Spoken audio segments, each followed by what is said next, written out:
My name is Freja Clark, and I'm turning 60 this year. Although I'm technically retired, I'm fortunate enough to still be working. But it's not the typical 9 to 5 grind. I only go into the office occasionally and attend meetings. Nowadays, most meetings are held remotely, so I work from home most of the time. My oldest son seems to have the mistaken belief that I've completely stopped working. I became a widow in my 39s, and now I live with my oldest son and his wife. Our family home is an old but spacious property, and despite its flaws, I've always loved it. That's why moving out was so hard for me. Financially, I've never faced any real difficulties.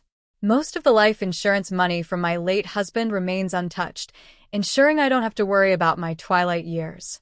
However, despite leading what seems like a carefree life, I do have some worries. The biggest of them is my daughter-in-law, Ellen. She's got a strong-willed personality, and we often clash. This isn't a recent development. It started the moment she announced their engagement. I'll never forget the outfit she wore when she first came to introduce herself. She showed up in a tracksuit that looked like something she wore in high school. She claimed she wanted me to see her as she truly was, without any pretenses, but from my perspective, it was completely inappropriate. While calling it a crafty excuse might be too harsh, she definitely has a knack for arguing, and she's incredibly articulate, which makes things difficult. I couldn't understand why my son chose her as his partner. Later, I found out that Ellen was the one who pursued him. She may be bold, but she's undeniably beautiful, and I think my sheltered, somewhat naive son was captivated by her. Even after they decided to marry, her behavior didn't change. To put it kindly, Ellen isn't one to put on airs. To put it bluntly, she seems to lack common sense in her actions. I wanted to oppose their marriage, but I told myself it was my son's choice, and I tried to be patient. The result is the situation we're in now. After they got married, my son didn't want to leave me alone in the family home, so he insisted that we all live together. I expected Ellen to oppose the idea, but surprisingly, she was in favor of it. I soon realized why. After we moved in together, Ellen hardly lifted a finger around the house. Cleaning, laundry, cooking, she left it all to me, despite being a full-time housewife. She quit her job as soon as they got married, and even though I don't go to the office every day, I work remotely, which means I have less free time than she does. While I'm working at my computer, Ellen would make snide comments, dismissing my efforts as just playing around. I used to laugh it off, not wanting to argue over every little thing, but it started to get under my skin. One day, I couldn't take it anymore. Ellen, you seem to have plenty of free time. Could you help out with the cleaning? I asked, as she lounged on the couch, watching a TV drama. She shot me a look of pure disgust, let out a dramatic sigh, and replied, "The reason I don't do housework is for your benefit, Mother. Why don't you understand? It's sad that you can't appreciate my thoughtfulness." She then went on to explain her absurd theory. If she did the housework, it would take away the only task I had, leaving me idle, which she claimed was unhealthy for someone my age. According to her, staying active by doing chores prevents seniors from becoming sedentary, which she said could lead to dementia due to a lack of stimulation. In other words, Ellen believed she was doing me a favor by leaving all the housework to me. Her ridiculous reasoning almost gave me a headache. "I agreed to live together to make sure you don't slack off, Mother," she added with a half-smile, leaving me speechless and deeply regretting my decision to live under the same roof. Every day, I regret that I didn't choose to live separately. If I had, I could have avoided seeing things I didn't want to see. Doing housework under Ellen's watchful eye every day is pure torment. Reaching my breaking point, I decided to have a conversation with my eldest son. I wasn't planning to complain about Ellen. Instead, I decided it was time to move into an apartment where I could live on my own. The house we were living in was old, with uneven floors and lots of stairs. Last year, I hurt my back, and with my age and health declining, the house became increasingly difficult for me to navigate. So, I explained to my son how hard it was for me to live there, and I moved into an apartment. Even though it felt like Ellen had driven me out, I didn't regret leaving. My new apartment is a rental, and while I initially thought it might be too big for one person, I chose a place large enough for my grandchildren to stay over in the future. I had the interior customized to my liking, and it felt like I had finally created my own little sanctuary. But my joy didn't last long, as Ellen started coming over every day, staying until late into the night. "This new apartment is really nice, isn't it, Mother? Don't you think it's too big for just you?" Ellen said one day, lounging on my living room couch. "Come on, Mother. Come back to the old house and do the house chores. It's for your health and longevity." I couldn't believe my ears. Ellen was telling me to return to the old house to take care of the chores. Her self-centered attitude was overwhelming, and it made my head spin. "I've already moved out of that house, Ellen. It's time for you to step up as the wife. I handle all the chores here, and my health checkups are always good. There's nothing for you to worry about." Ellen turned her head away, completely ignoring my words. She had a habit of disregarding anything she didn't want to hear. That was her usual tactic. Despite my attempts to set boundaries, Ellen continued to come over to my apartment daily. Just the other day, she even stayed the night, claiming it was too much trouble to go back home. My parents' home and this apartment are only about a 15-minute walk apart. My eldest son had suggested I live close to my parents' home because he was worried about me. His concern made me a little sad about leaving the house. One day, after returning home from a rare work-related outing, I was shocked to find Ellen inside my apartment. She had let herself in using the spare key I had given my son, without even telling me.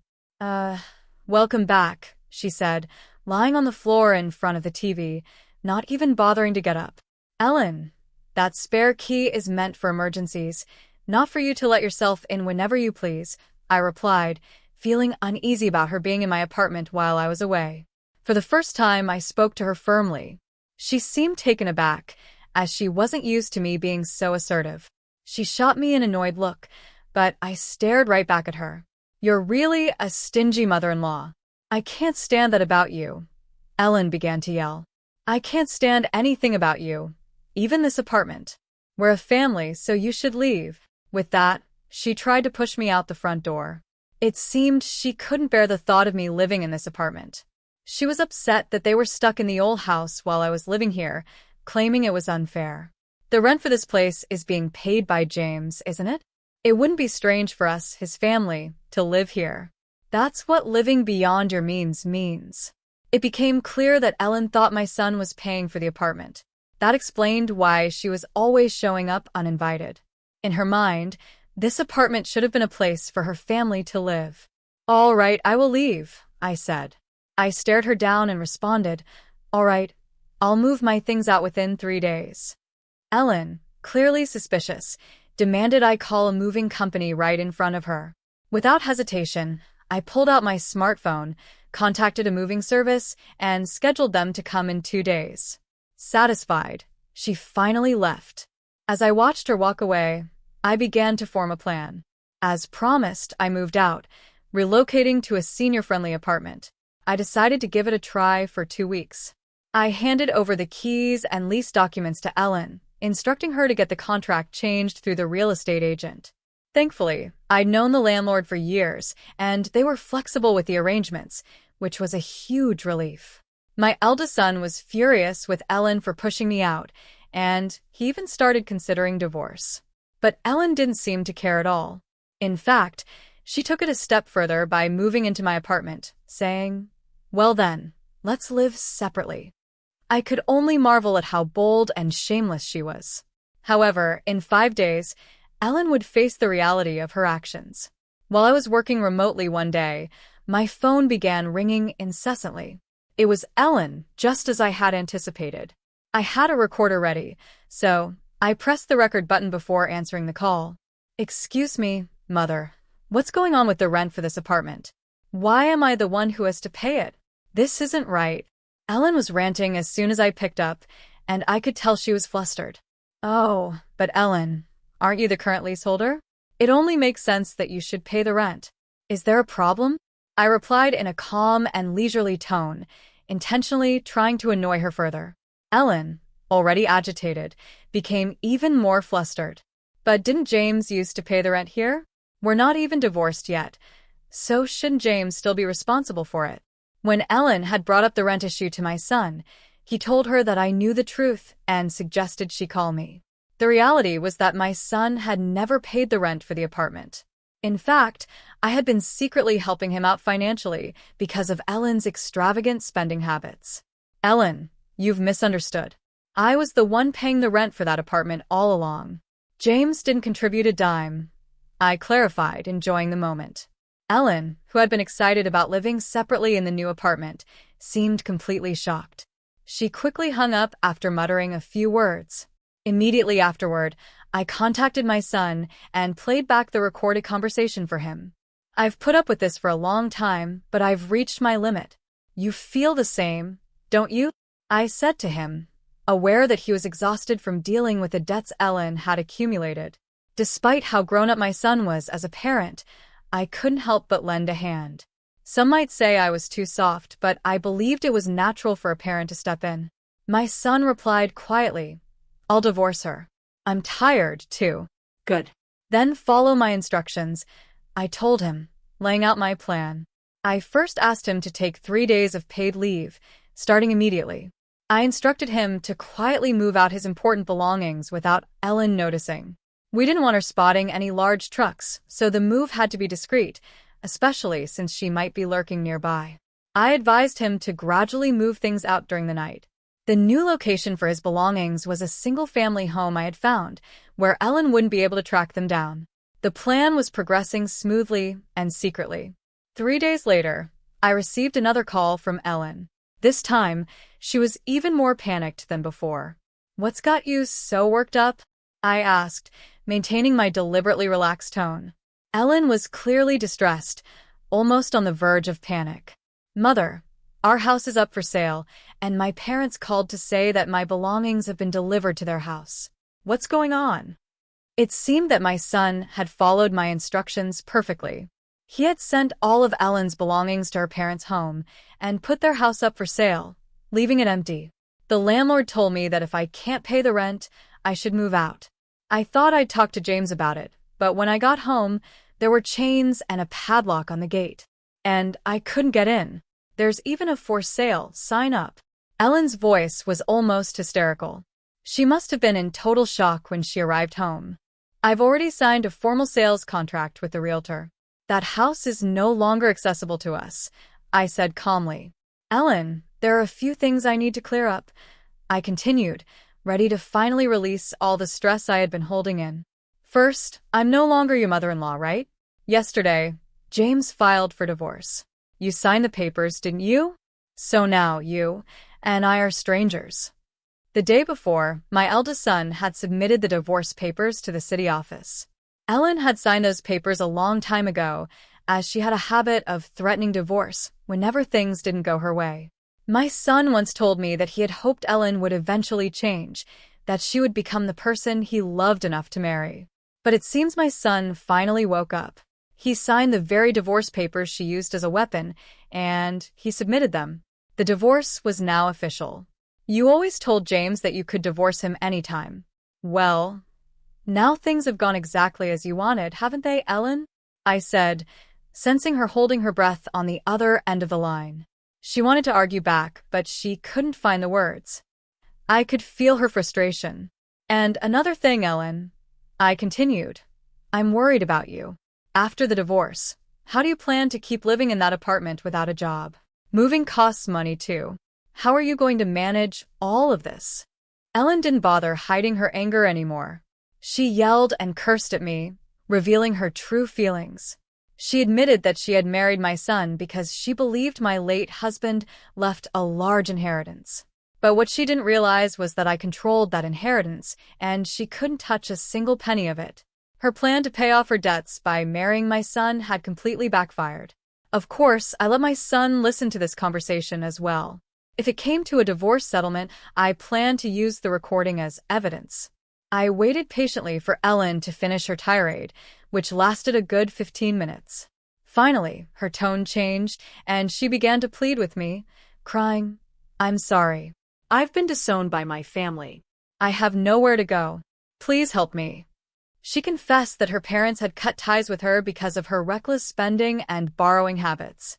She had caused them so much trouble that they disowned her. As she begged, I couldn't help but remember a sense of unease I felt at her wedding. It all made sense now. This was what felt off. Ellen, now with nowhere to go, was truly alone. I felt a pang of sympathy, but I knew this was the consequence of her own actions. Apologizing now won't change anything.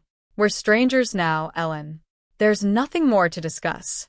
Good luck with your life, I said, and with that, I ended the call. After our conversation, I felt a sense of relief wash over me. But that wasn't the end of Ellen's troubles. My son told me that Ellen had shown up at his workplace, causing such a commotion that they had to call the police. Apparently, while she was out, the landlord had changed the locks on the apartment because she hadn't paid rent, leaving her unable to get back in. She probably tried to reach out to me or my son, but we had already canceled our old cell phones and switched to new ones with different numbers. We didn't give her our new address either, so she couldn't contact us even if she tried. After causing a scene at my son's company, Ellen was issued a restraining order. With nowhere else to turn, it seems she tried to go back to her parents. But when she arrived at their home, she was met with a harsh reality. The luggage I had sent to her parents' house was left out in the rain, abandoned in the backyard. She wasn't even allowed to set foot inside. To make matters worse, her parents had received the bill for the unpaid rent on the apartment, which only added to their anger. I heard rumors that she's now staying in an apartment provided by an organization that supports homeless individuals. Without the ability to spend as she once did, she's clearly under a lot of stress. I was stunned when I saw her on the street one day. Her once vibrant hair had turned almost completely white, and her skin looked dry and tired. She had changed so much that I barely recognized her. I hardly recognized her at first. It really struck me how much a change in living conditions can transform a person. The contrast was stark and unsettling. As for me, I've started a new chapter in the house I purchased using my late husband's inheritance. I decided on a duplex, so my son can have the option to remarry and still have his own space whenever he's ready. For now, he joins me for dinner, but otherwise, he handles his own affairs. I've come to realize that this setup, being close but not too close, is just the right balance for us. The money from the sale of my parents' home is safely set aside for future needs. I plan to use it to support my son and his future wife when they marry. Of course, I'm also keeping some of it for any grandchildren that might come along. In this new home, I'm finally able to focus on something I've always dreamed of, creating an English garden. On days when I'm not working, I spend time in the garden, tending to the young trees and herbs. This new life, filled with hope and the promise of growth, has become my daily routine.